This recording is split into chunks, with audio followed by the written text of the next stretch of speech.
नमस्कार दोस्तों, मैं आशीष आप सबका स्वागत करता हूं आपके अपने इस चैनल एक लक्ष्य एकेडमी में। आइए शुरू करते हैं क्लास 6 की ज्योग्राफी का चैप्टर नंबर 8, जिसमें कि आज हम लोग जानेंगे अपने भारत के बारे में और अपने भारत में महसूस किए जाने वाले क्लाइमेट, जिसका मतलब आप कहते हो जलवायु, वेजिटेशन वनस्पति और वाइल्ड लाइफ वन्य जीवों के बारे में कि हमें हमारे देश में, हमारे भारत में कौन कौन सी जलवायु पाई जाती है, कौन जलवायु हमें यहाँ पर देखने को मिलती हैं, उन जलवायु के अकॉर्डिंग कौन कौन सी वनस्पतियाँ हमें देखने को मिलती हैं और उन वनस्पतियों में हमें कौन कौन से वन्यजीव दिखते हैं।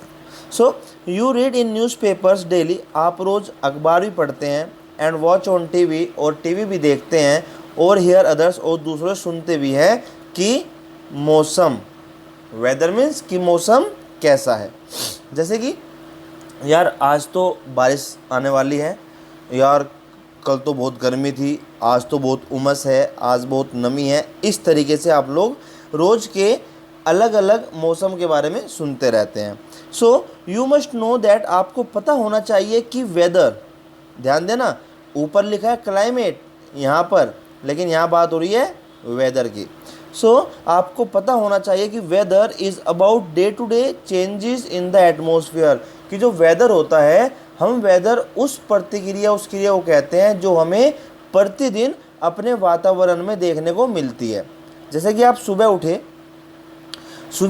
5 बजे, आपको लगा यार बादल से छाए हुए हैं, बारिश हो सकती है, तो उस समय मौसम क्या था? उस समय मौसम था बारिश वाला। लेकिन पता लगा 2 3 4 घंटे बाद अचानक धूप निकली, तो आप कह रहे यार बहुत गर्मी हो गई, तो वो होता है मौसम, वेदर। ठीक है, it includes changes in temperature, rainfall and sunshine etcetera. इसमें आपके तापमान में बदलाव शामिल होता है, इसमें आपका वर्षा ऋतु भी शामिल होती है, और इसमें सूरज की किरणें भी शामिल होती हैं इत्यादि। फॉर एग्जाम्पल, उदाहरण के लिए बात करें, as such it may be hot और कोल्ड, दिन बहुत ज़्यादा गर्म हो सकता है या बहुत ज़्यादा ठंडा हो सकता है। सनी और क्लाउडी, बहुत ज़्यादा गर्म हो सकता है, मतलब सूरज वाला, बहुत ज़्यादा सूरज वाला, जिस सूरज की किरणें बिल्कुल धूप निकली हुई है, खिलखिला रही है, ऐसा भी हो सकता है, या आसमान में बादल भी छा सकते हैं। विंडी, हवादार भी हो सकता है, और काम बिल्कुल शांत भी हो सकता है। You must have notice that when it is hot continuously for several days, you don't need any warm clothing. You must have notice, आपने ध्यान दिया होगा, that when it is hot continuously, जब यह लगातार कई दिनों तक गर्म होता है, तो उस समय आपको गर्म कपड़े पहनने की ज़रूरत नहीं पड़ती। You also like to eat और ड्रिंक कोल्ड थिंग्स, और आप उस समय चाहते हो कि आप ठंडी ठंडी चीज़ें खाएं और पिएं। जैसे गर्मी बहुत होती है, तो आप क्या करते हो, भाई नींबू शिकंजी बना लो, भाई आज थोड़ा कोल्ड ड्रिंक ले आना मन कर रहा है। इन कॉन्ट्रास्ट, इसके विपरीत, इसके विरुद्ध, there are days together you feel cold without woollen clothes, when it is very windy and chilly you would like to have something hot to eat. इसके विरुद्ध अगर बात करें, इसके विपरीत अगर बात करते हैं, तो जब लगातार ठंडे दिन चलते हैं, लगातार ठंडे मौसम होते हैं, तो उसमें आप बिना गर्म कपड़ों के नहीं रह सकते, उसमें आपको गर्म कपड़े पहनने आवश्यक हो जाते हैं। दूसरा, उसमें जब हवा चलती है, ठीक है, तो उसमें आप चाहते हो कि यार कुछ गर्मा गर्म खाने को मिल जाए, उसमें आप ठंडा नहीं खाते, उसमें आप गर्म ढूंढते हैं, गर्म कुछ खाने को मिल जाए। Broadly the major seasons recognised in India, अगर हम बात करें तो हमें भारत में 4 मुख्य सीजन, मौसम देखने को मिलते हैं। कौन कौन से? सबसे पहला ठंडा मौसम। कैसा? ठंडा मौसम। अब ठंडा मौसम कब से कब तक होता है? आपका सीजन मीन्स आप ऋतुएं कह सकते हैं। क्या कह सकते हैं? ऋतुएं। दिसंबर से लेकर फरवरी तक ये होता है आपका ठंडा मौसम, जिसको आप सर्दी कहते हो या शीत ऋतु कहते हो। ठीक है, सर्दियाँ। उसके बाद आता है हॉट वेदर सीजन, गर्म, जिसको आप ग्रीष्म ऋतु कहते हो, जो कि आपका मार्च से लेकर मई तक होता है। उसके बाद साउथ वेस्ट मानसून सीजन, क्या कहते हैं दोस्तों? उसके बाद आप इसको कहते हो मानसून सीजन, जिसको आप रेनी, वर्षा ऋतु भी कहते हो। क्या कहते हो? वर्षा ऋतु कहते हो। जो कि आपका जून से सितंबर तक होता है। फिर आता है season two retreating monsoon, monsoon के लौटने का समय, जिसको कि आप कहते हो शरद ऋतु। क्या कहते हो? शरद ऋतु। और उसको इंग्लिश में आप ऑटम कहते हो, जो कि अक्टूबर और नवंबर के महीने में होता है। तो यहाँ पे आपने 12 महीने को 4 हिस्सों में बांट लिया और 4 हिस्सों को 4 ऋतुओं के हिसाब से आपने डिवाइड कर लिया। जैसे कि सबसे पहले शुरू करो अगर आप दिसंबर से लेकर, तो दिसंबर से फरवरी तक हुआ सर्दियों का समय। उसके बाद मार्च से लेकर मई तक हुआ गर्मियों का समय। उसके बाद जून से सितंबर, जो अब चल भी रहा है, आज मान लो हम 17 जुलाई में यह लेसन पढ़ रहे हैं, तो आज की डेट में बरसाती मौसम चल रहा है, वर्षा ऋतु चल रही है। लास्ट जब मॉनसून के वापस आने का समय होता है, इसको आप शरद ऋतु कहते हैं। तो शरद ऋतु आपकी अक्टूबर और नवंबर में होती है। ठीक है, आइए तो सबसे पहले हम पढ़ते हैं हमारा ठंडा वाला सीज़न, कोल्ड वेदर सीजन और विंटर, मतलब कि शीत ऋतुएं। कौन सी? शीत ऋतुएं।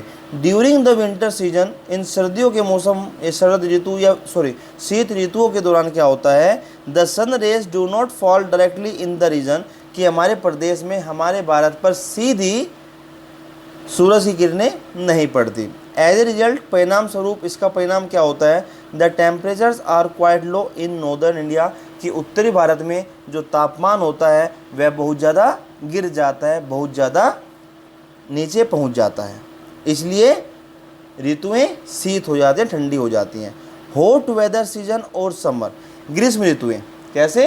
ग्रीष्म ऋतुएं, गर्म season. In the hot weather season, जब ग्रीष्म ऋतु चलती है, सन रेज मोर और less directly fall in this region, तो क्या होता है कि जो सूरज की किरणें हैं वह सीधे हमारे क्षेत्र पर पड़ती हैं। टेम्परेचर बिकम्स वेरी हाई, वहाँ का तापमान बहुत ज़्यादा बढ़ जाता है। हॉट एंड ड्राई विंड्स, गर्म और शुष्क हवाएं चलते हैं, जिसको आप लू कहते हैं। ब्लो ड्यूरिंग द डे, और पूरे दिन लू चलती रहती है। आप कहते हैं ना जून के महीने में कि भाई बहुत बिल्कुल लू चल रही है, गर्म हवाएं, बाहर निकलने में भी चपेट से लगती है, थकावट से महसूस करते हैं। तो ये सब होता है आपका ग्रीष्म ऋतुओं में, ग्रीष्म ऋतु बोले समर सीजन में। ठीक है, आइए next, south west monsoon season. South west monsoon season और रेनी सीजन। कौन सा? रेनी सीजन, जिसको आपने कहा वर्षा ऋतु। क्या कहा? वर्षा ऋतु। This season is marked by the onset and advance of monsoon. इस सीजन को हम कहते हैं, जो ये ऋतु आई, इसको हमने कहा आने और आगे बढ़ने का मौसम। कैसे? आने और आगे बढ़ने का मौसम। इस ऋतु को हम कहते हैं कि यह मानसून के, क्या कहते हैं कि यह मानसून के आने और उसके लगातार आगे बढ़ने का मौसम आया है, सीजन आया है, ऋतु आई है। कौन सा? मानसून के आने का। ठीक है। The winds blow from Arabian sea, इसमें क्या होता है, जो पवन चलती है वह पवन अरेबियन सी से चलती है और साथ साथ बे ऑफ बंगाल से चलती है। मतलब कि हमने पहले चैप्टर में पढ़ा था कि हमारे भारत के लेफ्ट साइड में तो अरेबियन सी है और राइट साइड में बे ऑफ बंगाल, बंगाल की खाड़ी है। तो इन अरेबियन सी और बे ऑफ बंगाल से पवन बहनी शुरू होती है और वह हमारी ज़मीन की ओर, हमारे भूस्थल, हमारे भारत के तटों की ओर बढ़ती है। दे कैरी मॉइस्चर, और उन हवाओं में उस समय नमी होती है। विद दैम, उन हवाओं में उस समय नमी होती है। When these winds strike the mountain barriers rainfall occurs, और जब ये हवाएं, क्योंकि इनमें नमी होती है, नमी मतलब इसमें आपको पानी की बूंदें मिलती हैं, वाष्पीकरण जिसको कहते हैं। और जब ये पवन जाकर हिमालय से, पर्वतों से, पहाड़ों से टकराती हैं, तो उसमें टकराने के बाद बरसात हो जाती है। क्या होती है? बरसात होती है। तो पता लगा आपको कि बरसात का कारण क्या होता है? यही कारण होता है। सीजन ऑफ रिट्रीटिंग मानसून और ऑटम, मतलब कि मानसून के वापस जाने की ऋतु, या आप कहो शरद ऋतु। कौन सी? शरद ऋतु। Winds move back from the mainland to the bay of Bengal. हमने मानसून सीजन या वर्षा ऋतु किसको कहा? जब अरेबियन सी और आपका बे ऑफ बंगाल से पवन चली अपने साथ मॉइस्चर लेकर ज़मीन की ओर, लैंड की ओर, भारतीय तटों की ओर। ठीक है। फिर वह बादल टकराए किससे? वह हवा टकराई आपकी पहाड़ों से, पर्वतों से, बारिश हुई। अब सीजन ऑफ रिट्रेटिंग मानसून या आप कह लो शरद ऋतु, ऑटम सीजन, इसमें क्या हुआ कि जो हवा थी वह वापस जमीन की साइड से वापस बंगाल की खाड़ी में जाने लगी। This is the season of the retreating monsoon, और जो है यह मानसून के लौटने का मौसम होता है। क्या होता है? मानसून के वापस लौटने का मौसम होता है। The southern parts of India, जो भारत के दक्षिणी हिस्से हैं, पर्टिकुलरली खास तौर से तमिलनाडु और आंध्र प्रदेश। कौन से? तमिलनाडु और Andhra Pradesh. Receive rainfall in this season, और इस सीजन में, इस मौसम में, इस ऋतु में उन्हें बरसात होने का अनुभव होता है। इस सीजन में तमिलनाडु और आंध्र प्रदेश में बरसात होती है। However the climate is about the average weather. So अब बात होती है कि आप क्लाइमेट किसको कहते हो। हमने पढ़ा वेदर किसको कहते हो? जो आपका डे टू डे, दिन पर दिन मौसम बदलता रहता है, उसको आप कहते हो वेदर। फिर क्लाइमेट किसको कहते हो? क्लाइमेट आप कहते हो is about the average weather condition which have been measured over many years. Climate आप कहते हो जब बहुत लंबे समय तक, कई सालों तक लगातार एक ही मौसम चलता रहता है, एक ही वेदर रहता है, उसके एवरेज को। मान लो अगर बात करें अफ्रीका की, तो अफ्रीका में बात होगी वहाँ क्लाइमेट कैसा है कि वहाँ का क्लाइमेट तो बहुत गर्म है। क्यों? क्योंकि वहाँ साल के ज़्यादातर हिस्से गर्मी रहती है। ठीक है, तो क्लाइमेट होता है एक एवरेज वेदर कंडीशन। क्या होता है? एक एवरेज वेदर कंडीशन जिसको हम मापते हैं कई सालों के दौरान, जिसको हम मापते हैं कई सालों के दौरान आने वाला एवरेज वेदर का, उसको कहते हैं हम क्लाइमेट। ठीक है, मान लो आपको क्लाइमेट जानना है भाई पिछले एक साल का क्लाइमेट क्या रहा, तो आप उसका एवरेज निकालेंगे। तो एवरेज में अगर आया कि भाई इसका जो एवरेज तापमान रहा वह लगभग 56 डिग्री रहा एवरेज पूरे साल का, तो आप बोलोगे हाँ भाई ये जो इस बार यहाँ क्लाइमेट हुआ, जलवायु हुई, वह थोड़ी गर्म रही।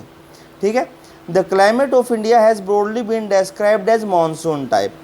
अब भारत का जो जलवायु होती है उसको नॉर्मली हम जो डिस्क्राइब करते हैं वह मानसून टाइप कहते हैं। अब monsoon is taken from the Arabic word, जो मानसून वर्ड आया वह अरबिक वर्ड से आया, और अरबिक वर्ड क्या था? मौसम, जिसका मतलब होता है season, ऋतुएं।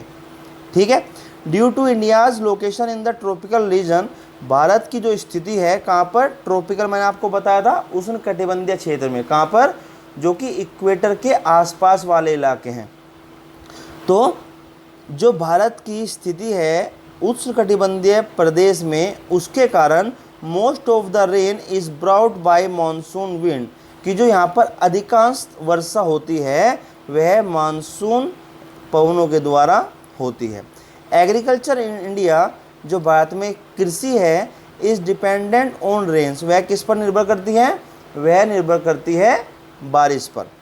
Good monsoons mean adequate rain and A bountiful crop, और अच्छा मानसून कहने का तात्पर्य क्या है कि इस बार उस जगह पर पर्याप्त वर्षा हुई है और प्रचुर मात्रा में, बहुत ज़्यादा मात्रा में फसल भी हुई है, या बहुत अच्छी मात्रा में फसल हुई है।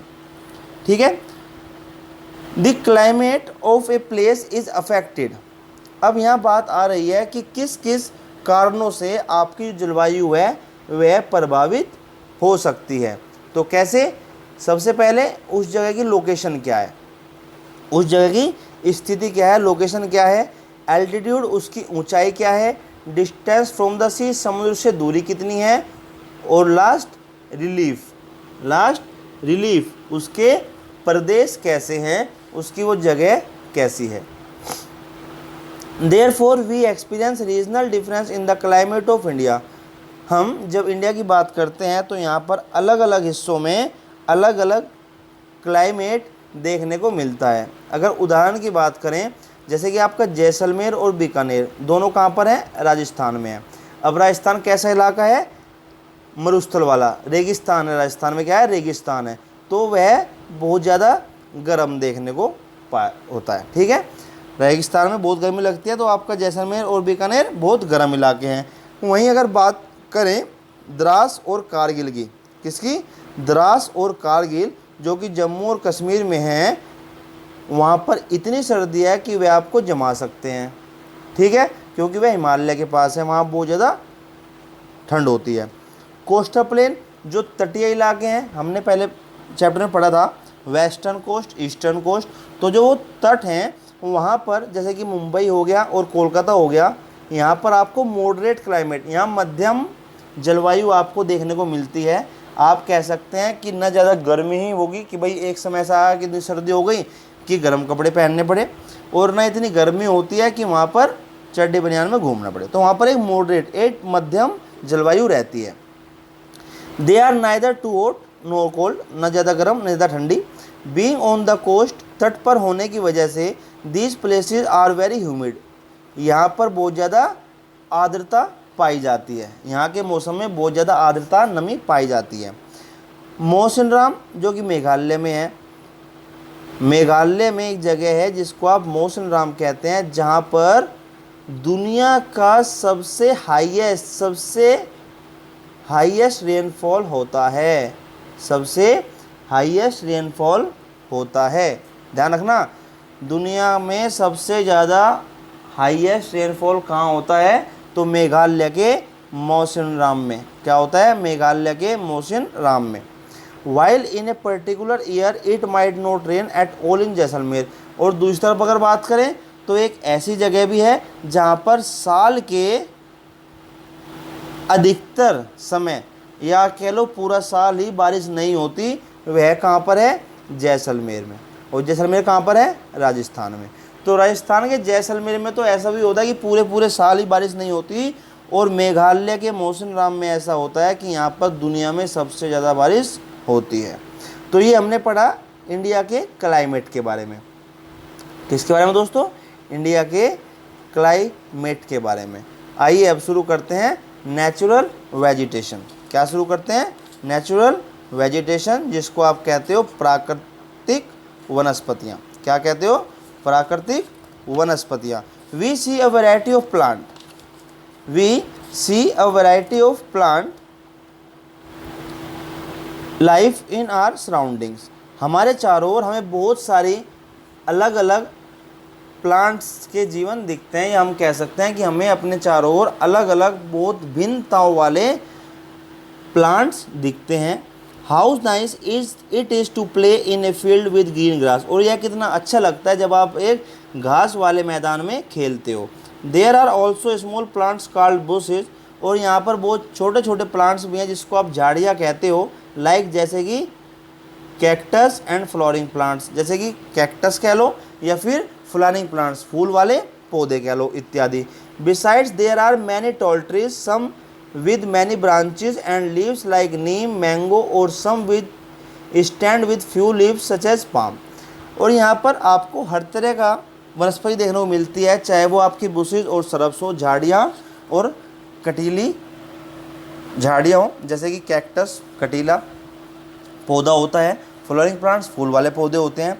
इसके अतिरिक्त लंबे लंबे पेड़ भी देखने को मिलते हैं जिस पर कि बहुत सारी टहनियाँ और बहुत सारी पत्तियाँ होती हैं, जैसे कि आपका नीम, मैंगो और इससे अलग और भी, जैसे कि नीम, पाम, आपका शीशम, इस तरह के। उसके अलावा कुछ ऐसे पेड़ भी हैं जिस पर आपको कुछ ही पत्ते देखने को मिलते हैं, जैसे कि आपका पाम। क्या हो गया? पाम। कैसा? पाम ट्री, जैसे कि जिसको आप नारियल कहते हो। नारियल पे आपने देखा होगा बहुत ऊंचा हो जाता है और सिर्फ ऊपर कुछ जगह पर उस पर पत्ते होते हैं, नीचे बिल्कुल खाली हो जाता है। ठीक है। The grasses, shrubs and trees, ये घास फूस, झाड़ियाँ और पेड़, which grow on their own without interference और help from human beings, are called natural vegetation. ये पेड़ पौधे, ये झाड़ियाँ और ये घास जो बिना किसी की मदद के, बिना मानव के हस्तक्षेप के अपने आप हो जाती हैं। देखोगे ना जंगलों में, भाई आप और हम तो लगाने जाते नहीं, इंसान तो लगाने जाते नहीं हैं, वहाँ पर ये अपने आप हो जाते हैं। तो जो वनस्पतियाँ अपने आप होती हैं उनको आप कहते हो नेचुरल वेजिटेशन, प्राकृतिक वनस्पतियाँ। क्या कहते हो? प्राकृतिक वनस्पतियाँ। Do you wonder how this differ from each other. और आपको यह जानकर अचंभा होगा कि ये एक दूसरे से कितनी भिन्न होती हैं। Different types of natural vegetation are dependent on different climatic condition. अलग अलग जलवायु की स्थिति पर निर्भर, अलग अलग डिफरेंट क्लाइमेटिक कंडीशन, अलग अलग जलवायु की स्थिति पर निर्भर ये अलग अलग प्रकार के जो वनस्पतियाँ होती हैं, प्राकृतिक वनस्पतियाँ होती हैं, यह भी दिखने में अलग अलग ही पाई जाती हैं। Among which the amount of rainfall is very important. लेकिन इन सब के लिए इसमें एक महत्वपूर्ण फैक्टर होता है जिसको कि आप रेनफॉल कहते हैं। क्या कहते हैं? रेनफॉल। मतलब इनको भी होने के लिए वर्षा होनी बहुत ज़रूरी होती है। Due to varied climatic conditions, जलवायु की स्थिति में इतनी भिन्नताएं होने के कारण India has a wide range of natural vegetation. भारत में आपको प्राकृतिक वनस्पतियों की एक बहुत अलग अलग श्रृंखला देखने को मिलती है। Vegetation of India can be divided into 5 types. और जो हमारे भारत की जो वनस्पति हैं उनको 5 भागों में विभाजित किया गया है। बहुत ध्यान से पढ़ना दोस्तों, क्योंकि यह बहुत इम्पोर्टेंट है। इनसे हर पेपर में क्वेश्चन आते हैं और ये आपके लिए मार्क्स बनाने में बहुत हेल्प करती है। तो जो भारत की वनस्पति हैं उनको 5 हिस्सों में बांटा जाता है। पहला ट्रॉपिकल एवरग्रीन फॉरेस्ट। पहला ट्रॉपिकल एवरग्रीन फॉरेस्ट यह होता है उष्णकटिबंधीय सदाबहार वन, जो कि आपके इक्वेटर के आसपास वाले क्षेत्र में पाए जाते हैं। सदाबहार वन, उष्णकटिबंधीय सदाबहार वन, नाम पे ध्यान देना, सदाबहार हमेशा हरे भरे रहने वाले जंगल। ट्रॉपिकल डेसिडियस फॉरेस्ट, ये भी इक्वेटर के आसपास वाले क्षेत्र में होते हैं। उष्णकटिबंधीय पर्णपाती वन, पर्णपाती पतझड़ वाले वन, जहाँ पर साल में एक मौसम में पत्ते जरूर गिरते हैं। थोर्नी बुशिस, कांटों वाली झाड़ियाँ, कटीली झाड़ियाँ। माउंटेन वेजिटेशन, पर्वत पर पाई जाने वाली वनस्पतियाँ। And mangrove forest, and mangrove forest, mangrove वन। ठीक है, आइए नेक्स्ट ट्रॉपिकल रेन फॉरेस्ट। सबसे पहला क्या है? Tropical rain forest. Tropical rain forest उष्णकटिबंधीय वर्षा वन, उष्णकटिबंधीय वर्षा वन। Tropical rain forest occur in the areas which receive heavy rainfall. जो आपका उष्णकटिबंधीय वर्षा वन है, ये उन क्षेत्रों में पाए जाते हैं जहाँ पर बहुत अच्छी तरीके से, बहुत भारी तरीके से वर्षा होती है, बहुत ज़्यादा वर्षा होती है। और यह दूसरा नाम है ट्रॉपिकल रेन फॉरेस्ट, जो है ट्रॉपिकल एवरग्रीन फॉरेस्ट का ही दूसरा नाम है। मतलब कि ट्रॉपिकल एवरग्रीन फॉरेस्ट को ट्रॉपिकल रेन फॉरेस्ट भी कहा जाता है। दैट मीन्स उष्णकटिबंधीय सदाबहार वन को उष्णकटिबंधीय वर्षा वन भी कहा जाता है। याद रखना दोस्तों, they are so dense that sunlight does not reach the ground. और ये इतने घने होते हैं, इतने मिले जुले होते हैं कि इनमें सूरज की रोशनी भी नीचे ज़मीन तक नहीं जा पाती। Many species of trees are found in this forest. और इन जंगलों में बहुत अधिक मात्रा में अलग अलग पेड़ों की प्रजातियां देखने को मिलती हैं। Which shed their leaves at different times, जो कि अलग अलग समय पर अपनी पत्तियों को नीचे गिरा देती हैं, जो कि साल के अलग अलग समय पर अपनी पत्तियों को नीचे गिरा देती हैं। इसका मतलब कि एक साथ यह वन खाली नहीं होता, इसमें हमेशा कुछ पेड़ हरे भरे रहते हैं, इसलिए इनको एवरग्रीन सदाबहार वन कहा जाता है। दे ऑलवेज अपीयर, इसलिए वन हमेशा हरे भरे दिखते हैं क्योंकि सारे पत्ती नहीं झड़ती, इसलिए इनको एवरग्रीन फॉरेस्ट सदाबहार वन कहा जाता है। ठीक है। Important trees found in these forest are mahogany, ebony and rosewood. इसमें मिलने वाले जो कुछ खास पेड़ हैं वे होते हैं महोगनी, एबोनी एंड रोजवुड के। महोगनी, एबोनी और रोजवुड के। अंडमान एंड निकोबार आइलैंड्स, आपके जो द्वीप हैं भारत के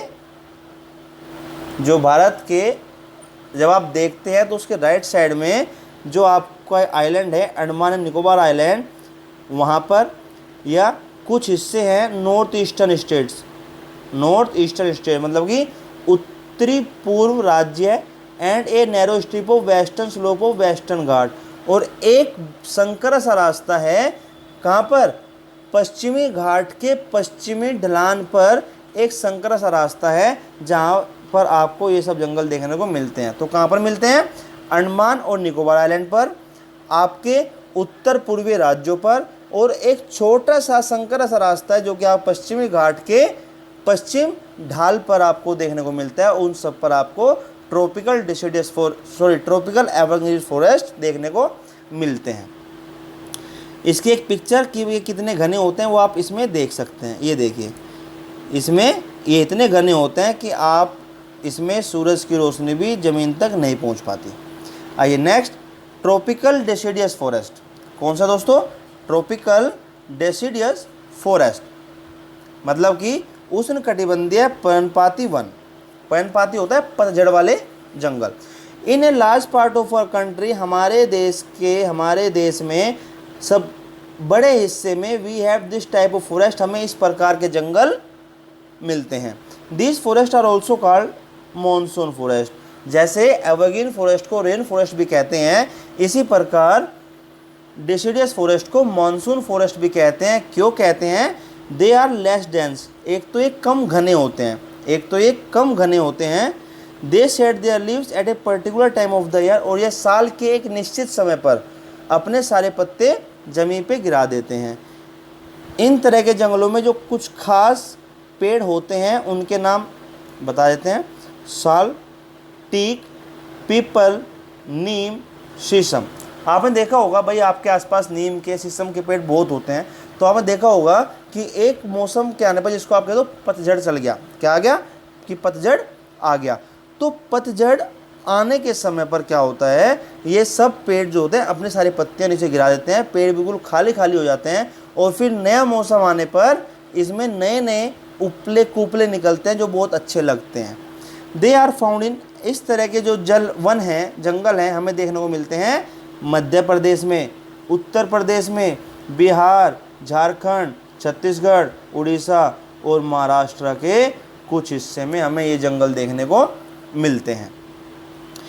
अब इस तरह के जंगल देख लीजिए आप। अब आपने एक तो देखा था एवरग्रीन फॉरेस्ट कितना घना था, और ये कितना स्पेस इसमें देखने को आपको मिल रहा है। नेक्स्ट, थॉर्नी बुशेस, कंटीली झाड़ियाँ। क्या है, कटीली झाड़ियाँ। This type of vegetation is found in dry areas of the country. इस तरह का जो वनस्पति हमें देखने को मिलती है वह हमें सूखे क्षेत्रों में मिलती है।